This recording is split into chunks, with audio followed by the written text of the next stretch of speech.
Welcome to the Running Network Show. Join us each time as we explore the people, the places, and the events that shape our great sport. We're in Terre Haute, Indiana, with Cheryl Treworgy, who has a number of major roles in the running community. Well, Cheryl, you mentioned your daughter, so we have to fast forward, and let's start with 2002. Here in Terre Haute, Indiana, your daughter, Shalane Flanagan, won her first title. What did that feel like? I got to tell you, the title was sort of something that I figured was going to happen at some point. But what was special for me about Terre Haute, I mean, I'm certainly proud of my daughter, but the teammates that I trained with from 66 to 69 showed up to watch my daughter compete. And that was so special to me that they would think enough of me to come and honor my daughter, really. I just felt like this, I've always felt like the track and cross country community has always been a special community, but that just was, that definitely proved that these are very special people that have a lot of appreciation and knowledge, and certainly don't want to let any star go without being recognized. Well, speaking of titles and stars, Shalane she won more titles. She started setting American records. She ended up in the Olympics in the 10,000 meter race. And what was it like to be in the stands that day in Beijing? It's hard to even describe what it's like. It's almost like an out-of-body experience. You want everything to go right for your child. You want all of her dreams to come true, but you realize that the goal that she set for herself is just so monumental.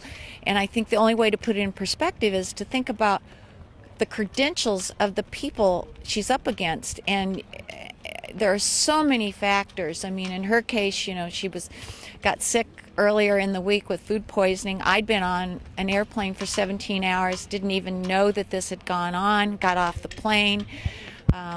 See Amby Burfoot of Runner's World, he goes, "How's Shalane?" "I don't know, you tell me." I did. But sitting in the stands and thinking, is she going to be able to make it through the race? Is she going to be too dehydrated? It was extremely hot and humid in Beijing.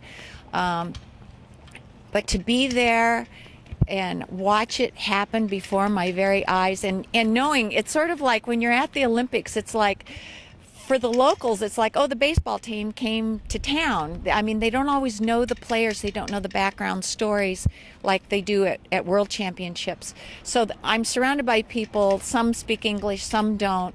I'm being mom, just screaming and yelling and just praying and, doing what you would normally do, watching your child at a fantastically unbelievable event, and thinking, will she be one of the lucky ones to survive it and actually come away with a medal? I mean, usually it's, my gosh, I made the team, I'm here. That's usually, reward enough. But to really be thinking about going for a medal is, I don't think people really understand what that means. Only 3 people in the entire world get one of those. And it's just, for me, it was one of those unbelievable experiences. Like, please just don't let anything go wrong. I imagine you knew before she did.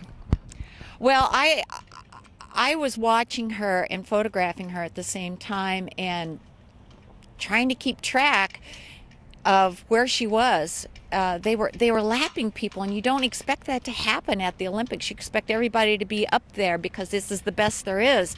But that just shows how good the best are, and that they can even, you're at the Olympics and you're actually lapping people.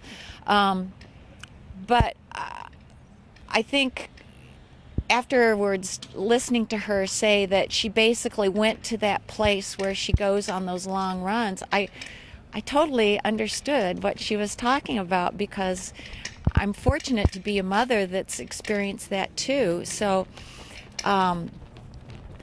being able to watch that whole experience for her, and then for her to lift those 3 fingers and go, it's over, where am I? I was just hoping she'd be able to hold on, just like everybody else I'm sure was as well. So. Well, it certainly was exciting to see her get that bronze medal. And we've watched her run for years now, and she's had her share of injuries, but when she started setting records, we really thought she had a chance. So congratulations. Thank you very much. Thank you. You're welcome.